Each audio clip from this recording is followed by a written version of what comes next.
Hey, Mark Rodriguez here. Hey. And my assistant, and you're watching the review Sanctum where everything and anything may be reviewed, and this gets reviewing the new live-action movie Ghost in the Shell with Scarlett Johansson. Yes. Now, yes, I know that the movie. Okay, I know the movie suffered a lot from all the whitewashing stuff, and people argued a lot, and I've known a lot of people that actually don't want to see the movie until they hear about it. They keep asking me, did they keep this? Did they keep that? I want to know, because if they don't keep this, I'm not watching it. So all this stuff. But we're going to be reviewing the movie as a movie, and also based on the original source material, because we actually bought the original Ghost in the Shell anime movie from back in the 90s. I know that... Even though, the cover... Yeah, the cover's redone. Well, it's a 20th anniversary or something like that version of it. But the main thing is that I know that Ghost in the Shell is mostly known for the TV series and Second Gig and Standalone Complex and all that. But this movie takes most of its cues from the original movie, and that's where going to be kind of more that's going on about that as a movie in itself, and not all the whitewashing this and whatever. So, anyways, basic plot of the movie starts with this girl. Well, I guess in the movie her name is Mira Killian, and everyone's boo boo boo boo boo boo boo. Yeah, I know. Her name is Mira. I think it's Mira Killian, and apparently she's the first ever full cyborg person, because I guess in the future almost everyone has some kind of cybernetic implants, but they're still regular people. They just have implants, enhanced fingers or whatever. But she's the only one, the first ever full body, robot with just a human brain. And she works with Section 9. They're basically I guess some kind of police or some kind of law enforcement force. I think they kind of go above and beyond just being regular policemen, and they solve crimes and stuff. So we got this, yes, and we got this mysterious guy named Kusei that's been, I guess, hacking into everyone and doing stuff, so they gotta find him. And apparently he's warning that Hakama, or whatever that company is called, that made Mira, I'm just gonna call her Motoko, I'm sorry, is not all as it seems. So as the movie progresses, she starts questioning more of herself. Is she really real?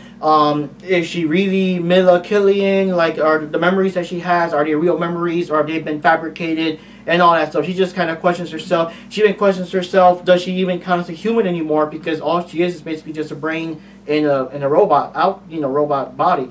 So, it kind of goes into that. And, well, we can discuss more of the plot in a bit, spoilers and all that stuff. This will be heavy spoilers. By now, most of you have already seen it. What are your thoughts on the movie? Or most of you have just pretty much ignored it. Or, yeah, boycotted it.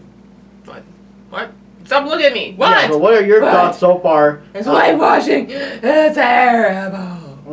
I'm done. Okay. Well, anyways, okay, I was being sarcastic. Okay, well, what are your thoughts? It was terrible. Okay. It was a good movie. I liked it. I like to see, I guess, more of the background of the main. I'll just say the major, because either or, I can't say the name. It's good.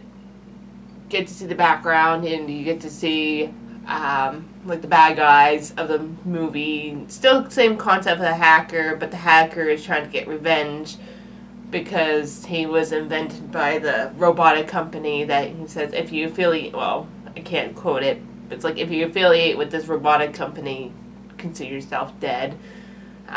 He attacked the scientists involved with this one project, which I don't remember what number it was. So it's more background. In the original anime, when we first watched it, I was so confused with what was going on. I didn't know what was going on.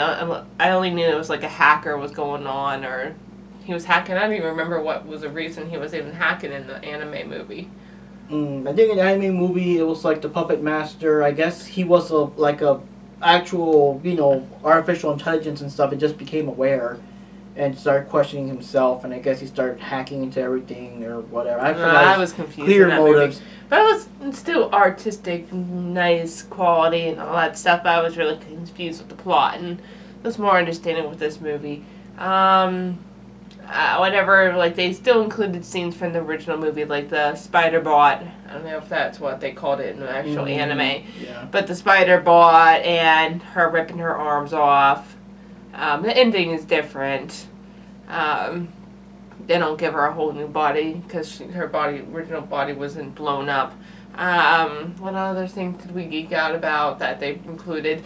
The obviously the suit, which was pretty cool. If you go watch YouTube Tested, Adam Savage, Mythbuster, went to see the actual suit in person and some of the robotics from Ghost in the Shell, which is pretty cool, seeing the actual robots used in the movie. Like the Major, they had the Major's robot. Yeah, and well, like I said, this movie takes more of its cues from the first movie. The new bad guy Kusei, kind of, sort of. Like, his motives are different. I'm really confused a little bit on what Puppet Master was actually after in the original anime.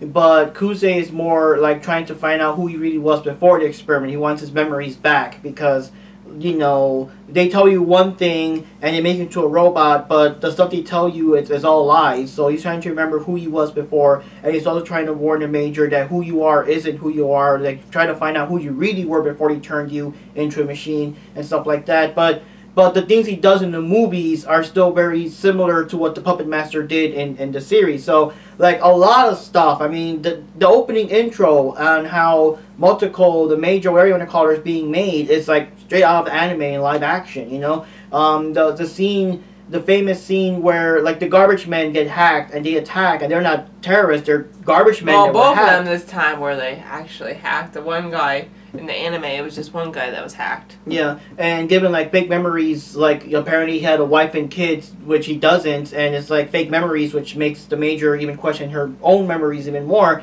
And that whole scene where she's, like, you know, invisible camouflage, and they're fighting in this, I guess, little flooded puddle area with the water, like, down to the backgrounds. Even the backgrounds look like the same, I guess, rundown, whatever, Tokyo things. Like that whole scene looks cut out from the anime, like literally cut out from the anime. And we were just geeking out. We were just like, oh my god, you know. And like she said, the spider tank was in it. I was surprised, you know, something that large, it was in it. Like lots of shots and everything. We didn't know they were going to do it or not. And that was like a iconic thing in old anime. When anime was first introduced in the States, they started showing Ghost in the Shell and Akira and all that. The famous scene of her trying to rip open the tank to the point that her arms break and stuff. I mean, they kept that too. I was very surprised. And one thing I also noticed is that for the movie, I guess, taking place in America, that it got like, it takes place in America instead of Japan. I can't really tell the difference. Like, all the scenery looks so, it looks... Wait, what? Well, that's one of the biggest complaints. Not only were they complaining because, you know, Scarlett Johansson is white, playing an Asian character that looks white anyway in the anime, boo, boo, boo, boo. They also boo, boo. Yeah, What? everybody be all boo. Blinded by Johansson's boo, boo, boo, boo. Well, yeah. But people are also complaining that instead of it taking place in, like, you know, Japan. like, you know, Tokyo, whatever, it was apparently in the States somewhere. But oh, I didn't even realize that. Exactly. It doesn't even look like it. It looks like Japan. Or very Japanese, or maybe it took place in the Japanese district, but everything looked very Japanese. Like I said, that whole scene with the puddle, you still see the Japanese, you know, neighborhoods in the background. Maybe it's Little Japan instead of Little Chinatown. It's Little Japantown. Yeah. So honestly, if you guys didn't tell me, if I didn't hear the reports of people complaining, unless they changed the last minute, I don't know. I can tell the difference. Everything, it looked like it still took place in Japan. I didn't really see that much Americanized stuff. But I saw a KFC article in there and a McDonald's. Yeah, but that's everywhere. I'm being sarcastic. Oh, okay. Well, I'm just saying. Well, they have so many weird things with giant holograms and stuff. Sometimes you can't even. Most of the ones were geisha girls. Yeah.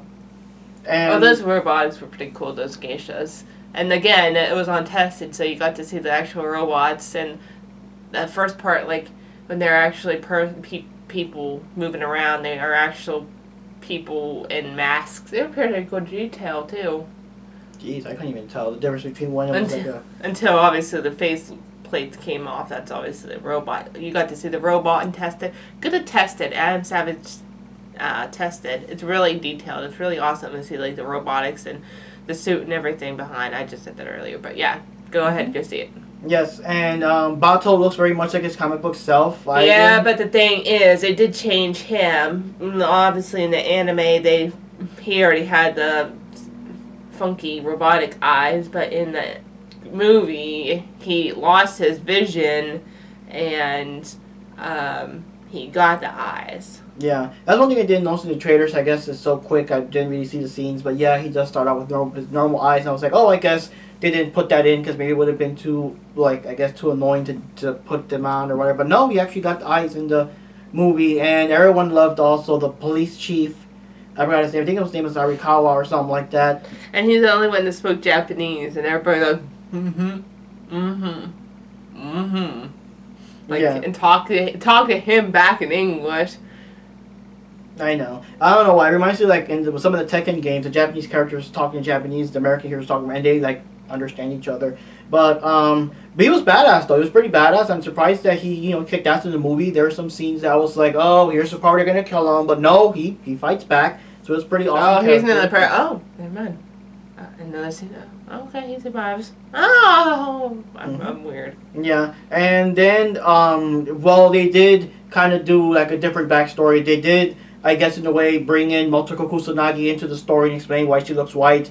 Because in the movie, it does explain that she actually was a Japanese activist girl that she was a schoolgirl. Yes, that was captured, and she's a runaway. Well, yeah, but the the guys, the robot making people captured her, but they made up the story that she was in an accident, her whole family died, she's the only survivor. We saved your life, it's a miracle your life, but no, they actually kidnapped her, and they wiped all her memories and making her think her name is Killian when her name was actually Motoko and all that. So they did a whole bunch of stuff, but I guess it's a clever way of getting around the fact that she looks like Scarlett Johansson, but she still is Motoko Kusanagi.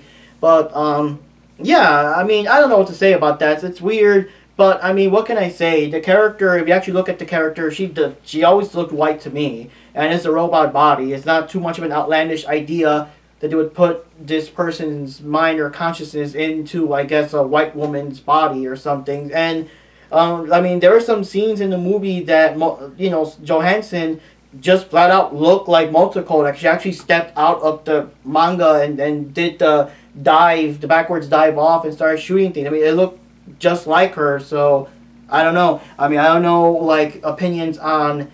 I guess it would have been better if they grabbed an Asian actress or not, but at least for what we got now, like Scarlett Johansson just flat out looks like the Major, and that's what you go for in a movie, right? But the last thing I want to say, my little thoughts, just thing that kind of came to me. Your thoughts aren't important. Is okay that it kind of reminds me of just a little bit about RoboCop in the sense that RoboCop was like a guy got gunned down. He becomes a robot thanks to the company OCP. Robot. Screw you. Yes, he becomes a robot thanks to OCP, and he's with the police force. But the police force see him as one of their own, and he wants him to do the good stuff. But OCP is still no. We made him. He's a product. He's a weapon, and they're like the bad guys. Kind of the same thing here. Hanukkah, whatever that company is called, made Motoko, Major, whatever, and the police force, Section 9, they see her as a friend, as a person, as a co-worker, as a cop. She's here to, stop bad guys, stop terrorists. But the company's like, Mr. Cutter's like, no, we made her. She's our product. She's a weapon, and that kind of thing. So kind of similar to that. Any last comments on this? Yeah. Okay.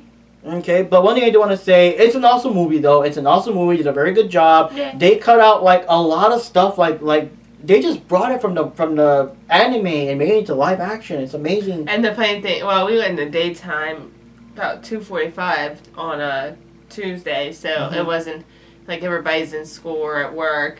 So it was like us and like 6 other people in the whole theater. Yeah, and you're probably the only ones that like caught all the references. That's the thing. There's like an old couple there. I'm like, unless you really did like that anime, I don't know why you're here. Yeah, but like I said, it's such a shame that the movie didn't do so well because everyone wants to boycott it. I still say at least give it a chance. I mean, well, the crazy thing is at our theater, it was only like It was Tuesday. It's not even a week since after it came out. Most of the time, movies, there's like 5 or 6 showings during the day. This one, there's only 2 showings for even just the Tuesday. So I don't know if it would have been bumped up for the weekend or just 2 showings. But it's only a week, not even a week, and it was only 2 showings for that regular version and the 3D version, which I can't see 3D. Yeah, but that's the thing though. It's a shame that I guess the movie's been doing so well because I thought it did an awesome job. I don't get it. And you know, I mean, it would be cool to have a sequel and keep going the story. I mean, at least now they'll be calling her Motoko and not, you know, Mira or whatever. But I don't know. We'll just hire Scarlett Johansson. But what can I say? I mean, I like the movie. It's a good movie. I'm sure many people will, I guess, disagree, and lots of people just flat out boycotted the movie. And it's so weird though. People are even asking. I've never seen a movie like. I've never seen oh, Batman movie's coming out. Oh, did you see it? Did they keep the part where they killed like Batman's parents? Because if they don't, like, I'm not gonna see it. So it's kind of weird how everyone kept asking if this was fake for, this was not. Because if not, I'm not gonna bother. I've never seen a movie have that kind of mentality behind it, but it's a shame. You guys are missing out on a good movie. If you could kind of sort of, I guess, push the whitewashing, whatever you're gonna call it, out of your mind and just see it as a movie and compare it to the original anime film Ghost in the Shell. I mean, it'll just knock your socks off. They did an amazing job. This is probably, at least visually, the most faithful ever American-made movie based on an anime. That, I mean, some of the things are just like shot for shot. It's just, I can't describe it. And they actually kept the Japanese song, the famous song in the ending. Credits. I know, but credits. Yes, but it was still in there. It was still in there. It was still credits. In there. I know. No.